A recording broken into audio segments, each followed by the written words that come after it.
She lingered quietly, gripping her jacket, gaze shifting from table to table. Everyone acted as if she wasn't there. Servers ignored her. Diners glanced with disdain. Even the owner requested her departure. But just as she was about to lose hope, he rose, slid out a chair and said, "Join me here." What followed transformed both their lives forever. Backhand, index pointing. Right before we start, please hit like on this video and subscribe to our channel, Kindness Tales Stories, for more heartwarming tales daily. Snow drifted gently over Chicago's silent streets. Inside Dina's diner, coziness and chatter bounced off the walls. It was the sort of spot that smelled of waffles and fresh coffee, where festive tunes hummed softly, and families huddled to escape the chill. But not all inside felt welcomed. At the doorway stood a young woman, barely 25. Her jacket was oversized, tattered at the cuffs. Her boots were drenched, oddly paired. One hand clutched a wrinkled dollar bill, the other held tight to a worn canvas bag. Her cheeks were pale, lips quivering from the cold. She stayed silent, only watching. Table to table, hoping, waiting, people peeked at her but quickly looked away. A lady murmured to her spouse, "Avoid her gaze." A father drew his kid closer. The waitresses glided past as if she were a ghost. The owner, an older man with weary eyes, finally approached and said, "Miss, if you're not buying, I'll need you to go." She parted her lips, but no words emerged. She glanced at the dollar in her hand, just enough for a coffee. Not a meal, not even a seat, it seemed. She nodded and turned to leave, but one man, seated alone at a corner booth, saw it all. He'd been observing quietly, sipping his drink. He wasn't wealthy, nor dressed in style, just jeans, a plaid shirt, and a gentle warmth in his gaze. He seemed about mid-30s, with rough hands suggesting tough work and a deep scar above one brow hinting at past struggles. Before she reached the exit, he stood. "Pardon me," he said, loud enough for all to hear. "You can sit with me." The diner fell hushed, eyes turned. The young woman froze in place. He walked to her, pulled out a chair at his table and gave a soft nod. "It's warm here." "And the pie's great." She stared, hesitant and wary. "I don't have enough. I'm not offering my wallet." "Just my company," he grinned, with unsteady steps. She approached and sat.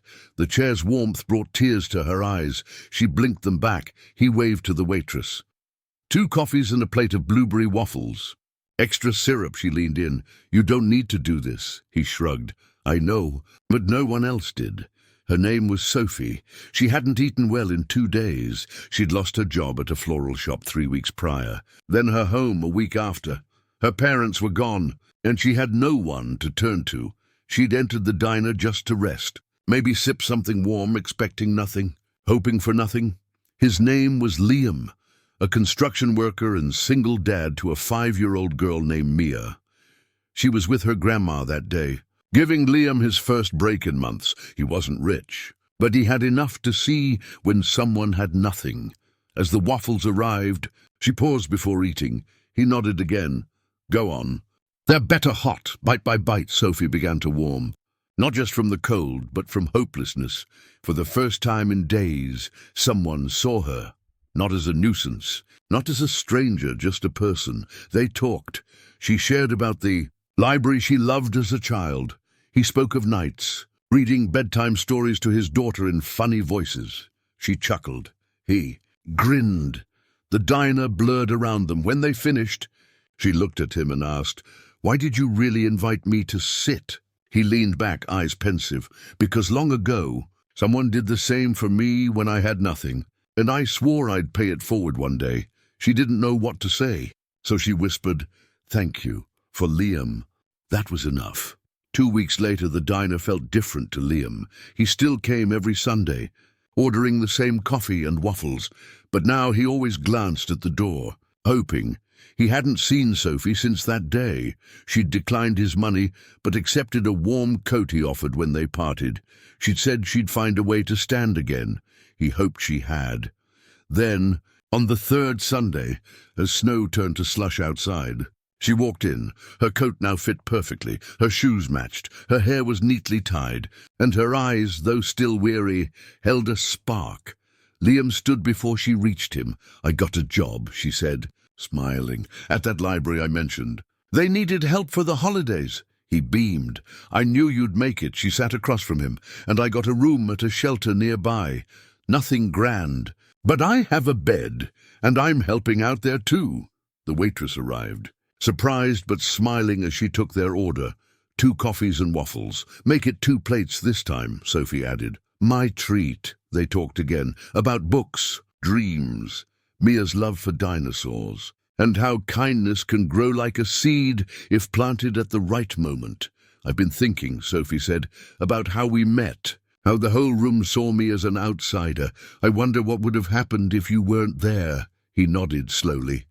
"You'd have found a way, but I'm glad I was part of your story." She reached into her bag and pulled out a small card, sliding it across the table. "It's not much," she said. It was a handwritten note. At the bottom, in neat letters, it read, "When no one else noticed me, you did. Thank you for offering more than a seat." He read it and paused. Voice thick. "You deserved more than a chair. You deserved a place." She smiled softly. "Well, I found one thanks to you." They sat for a long time, chatting, laughing, no longer strangers, just 2 souls who met on a cold day when the world had turned away. One simple act of kindness changed everything. Sometimes kindness doesn't need to shout. It doesn't need to be grand. It just needs a chair offered and a heart ready to give it. Backhand index pointing, right. If this story warmed your heart, please like the video and subscribe to Kindness Tales Stories for more uplifting tales. You never know who needs a small act of compassion.